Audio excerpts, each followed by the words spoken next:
Audio Jungle.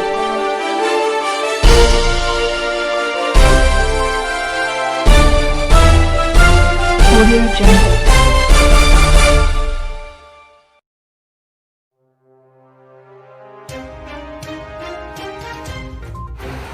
Sanjay Raut जी, आपने मुझे कहा कि मैं एक हरामखोर लड़की हूँ।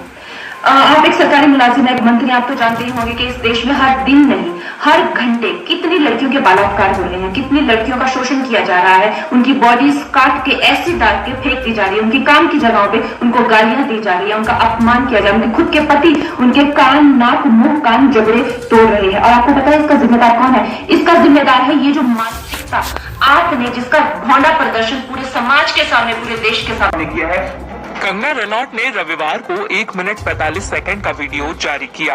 खुद को हरामखोर कहे जाने पर कंगना ने शिवसेना सांसद संजय राउत पर करारा हमला किया। उन्होंने साफ कहा कि देश में हर घंटे होने वाले बलात्कारों और महिलाओं के शोषण के लिए यही मानसिकता जिम्मेदार है, जिसका भौंडा प्रदर्शन आपने पूरे देश के सामने किया है।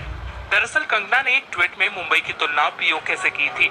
इस पर प्रतिक्रिया व्यक्त करते हुए राउत ने उन्हें हरामखोर लड़की कहा था।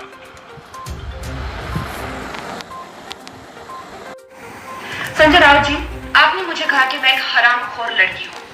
आप एक सरकारी मुलाजिम, एक मंत्री, आप तो जानते ही होंगे कि इस देश में हर दिन नहीं, हर घंटे कितनी लड़कियों के बलात्कार हो रहे हैं, कितनी लड़कियों का शोषण किया जा रहा है, उनकी बॉडीज काट के ऐसी डाल के फेंक दी जा रही है, उनकी काम की जगहों पे उनको गालियां दी जा रही है, उनका अपमान किया जा रहा है, उनके खुद के पति उनके कान, नाक, मुंह, कान, जबड़े तोड़ रहे हैं। और आपको पता है इसका जिम्मेदार कौन है? इसका जिम्मेदार है ये जो मानसिकता आपने, जिसका भौंडा प्रदर्शन पूरे समाज के सामने, पूरे देश के सामने किया है, वो मानसिकता इसकी जिम्मेदार है। और इस देश की बेटी आपको माफ नहीं करेगी संजय जी। आपने उन सब महिलाओं का शोषण करने वालों को सशक्तिकरण किया है, इस देश की बेटियां आपको माफ नहीं करेंगी। और जब आमिर खान जी ने कहा था मुझे इस देश में डर लगता है, तब उनको किसी ने हम हरामखोर नहीं कहा, या जब नसीरुद्दीन शाह जी ने कहा था तब उनको किसी ने हरामखोर नहीं कहा। जो मुंबई पुलिस की मैं तारीफ करते हुए नहीं थकती थी, आप देख लीजिए मेरे पुराने कोई भी इंटरव्यू, आज जो वो पालघर की लिंचिंग में साधुओं के सामने वो कुछ नहीं करते हैं, खड़े रहते हैं, या एक लाचार बात जैसे कि सुशांत के पिताजी उनकी एफआईआर नहीं लेते हैं, मेरी स्टेटमेंट नहीं लेते हैं, तो इस प्रशासन के चलते हुए अगर मैं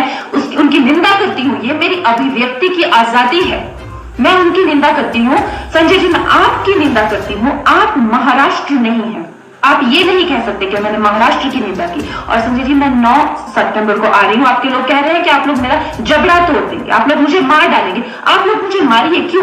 क्योंकि इस देश की जो मिट्टी है वो ऐसे ही खून से सींच कर इस देश की जो गरिमा है, अस्मिता के लिए न जाने कितने लोगों ने अपनी जान दी है। और हम भी देंगे संजय जी, हम भी देंगे, क्योंकि हमको भी वो कर्ज निभाना है। मिलते हैं 9 सितंबर को। जय हिंद, जय महाराष्ट्र।